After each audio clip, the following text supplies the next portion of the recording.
Magandang hapon mga kawas, mga kabendot, mga kadaywan. So ayan po, tutorial again, tutorial. So main topic po natin today, H3Y2. Power on delay. Power on delay po tawag nila minsan dito, minsan relay lang. So depende na lang po sa inyo siguro pagagamitan. Pero kasi ito ay may mga functions na pwede nga pong delay ang pasok ng kuryente. Meron din naman pong depende by sequencing. Kasi ito po ay gamit ko by sequence. So, papaliwanag ko po sa inyo later. So, ito po ay request ni Mr. Viboso. Shout out sa iyo, sir. Siya ay nag-request. Nagtatanong siya kung paano i-set yung time ng digital power on delay. So, ito po. Gagawin na po natin. And, hindi lang po pag-set ng time, ituturo ko na din kung paano siya i-wire at kung paano siya gamitin at kung saan siya pwedeng magamitin. So, papatuloy po tayo. So, ililipat ko na po yung camera para naituro ko sa inyo ng tama. So ayan, magpatuloy po tayo. Medyo madumi nga lang po ang aking kamay kasi ako nagtatrabaho ngayon. Nagsingit lang ako ng video para maibigay natin ang request ni sir. So dito po, kailangan nyo siyang, syempre kailangan nyo na siya ng pansaksak sa outlet ng linya. So binuo ko na muna siya, papa-explain ko na lang mamaya kung paano siya i-wire. So isaksak muna natin kasi iseset natin yung time. Yeah. Pag bumili po kayo niyan, by default, naka 22 seconds. So, ang gagawin nyo po yan, makikita nyo, T1, T2. Ang gagawin nyo po, alin man sa dalawang unahin nyo, halimbawa po gusto nyo gawin 5 seconds, gawin nyo muna ang 0 itong isa. Pwede rin naman pong gawin yung 5 seconds na agad yung isa, tapos gawa nyo ito 0, baliktad.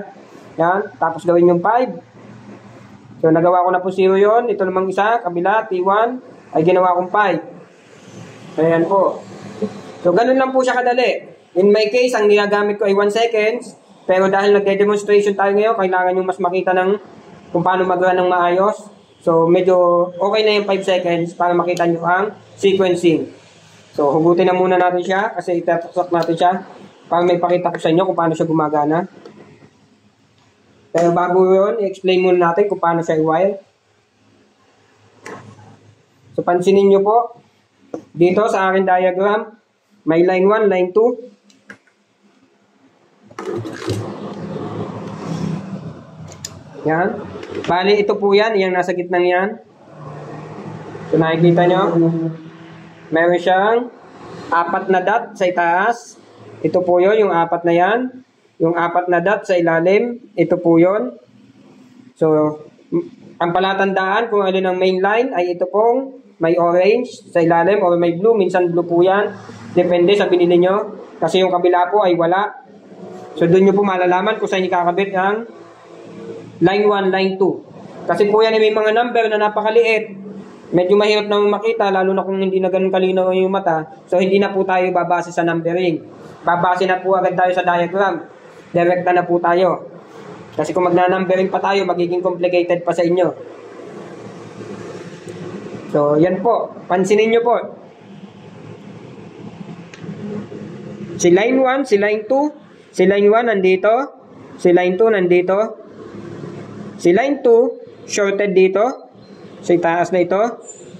Then, si line 1, ito pong line na ito, dumirekta po siya sa outlet. Sa outlet po yan. Yan. Dito po yan, nakarekta sa connection na ito sa left side. Then, ito naman pong itaas at ibaba. Itaas at ibaba po ha. Ito yung dalawang yon. Yung isa, nakadirekta dito sa isa. Dalawang saksakan siya. Tapos yung isa, yung nasa itaas, nakarekta doon. Bakit po? So ipapakita ko sa inyo yung loob. Mapapansin nyo doon sa diagram, may putol siya. Yun po, may cut dito. Putol dyan. So makikita, bubuksan natin. May cut po yan kasi ang gamit ko po dito ay by sequencing. Sequence po. Kumbaga unang tatakbo yung isa, pangalawa yung kabila. So yan po, mapapansin nyo, putol po yan. Putol, hindi po siya connected. Kaya magkaiba po ang linya niya. Iba yung linya sa baba, iba yung linya sa taas. So yun po yun. So yung nasa taas, ito po yan. Yan, pumunta doon sa kabila. Tapos itong isang ito po yan, pumunta doon. So ganun lang po. By sequence po kasi ang gamit ko sa kanya. Depende po sa paggagamitan nyo. So, saan po ba ginagamit ang ating relay na ito? Kung halimbawa po sa bahay, may mga gamit kayo na gusto nyo maingatan, pwede nyo pong gamitan ng ganito relay. Halimbawa po kung ang lugar nyo ay madalas ang brownout, yung lagi po nawawala ng kuryente, syempre po pag nagka-kuryente, biglang papasok ng kuryente, medyo malakas, minsan po alam naman po natin nakakasira ng appliances. Sa pamamagitan po nito, naiiwasan nyo po, sa pamamagitan po ng relay na ito, naiiwasan po yung biglang pasok ng kuryente. Bakit po? So pakikita ko sa inyo by sequence. Kasi sa akin po, by sequence lang. Sasampulan ko kayo.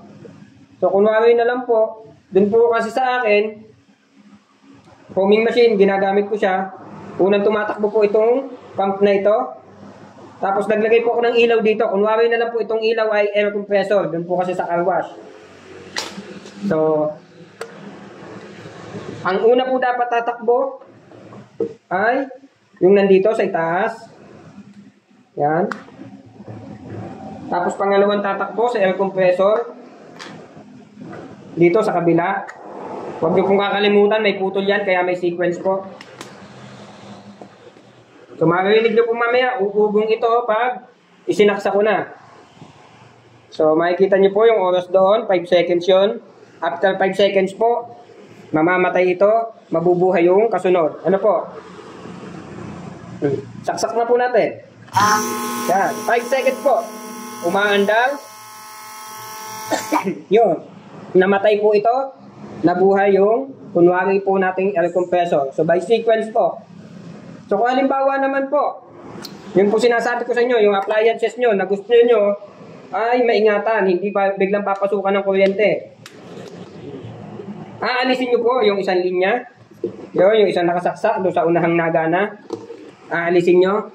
Kunwari na lang po, ito yung appliances na gusto nyong maingatan. Biglang nagka-brown out. Tapos bigla pong bumalik. Meron po siyang 5 segundo. Ito po, meron siyang 5 segundo para hindi mabibigla yung pasok ng kuryente sa ating appliances. Saka lamang po siya mabubuhay. So, saksak po natin. Yan, nagka-count po yan. 5 seconds yan. Yan 5 na yan. Nagbibilang after 5 seconds.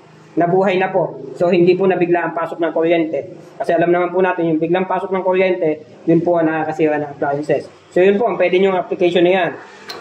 Doon naman po sa mga kapwa ko builder, malaking bagay po ito. Kasi yung iba, nakikita ko gumagawa ng foaming machine.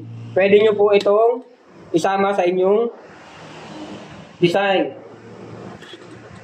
Kasi, kumbaga, mas maganda, pinaka-upgrade nyo. Malaking bagay po yan sa inyo. Makakatulong sa inyong design. Lalo na doon sa madalas magka-problema ng nawawala yung tubig, hangin lang ang nalabas. So, kung mapapanood nyo po doon sa iba kong video, yan po ay ginagamit ko doon sa design na yon. So, I hope po ay naunawaan nyo at may maisip kayong mga application para dito na pwede nyo magamit sa inyong mga projects, DIYs, at ano pa man. So, Mr. Bigoso, ito na po yung request nyo. Shoutout sa isa. At salamat po sa mga subscribers ko. More and more ano po, tutorials coming. So, yun naman po. Please like, subscribe, and click the bell. Thank you!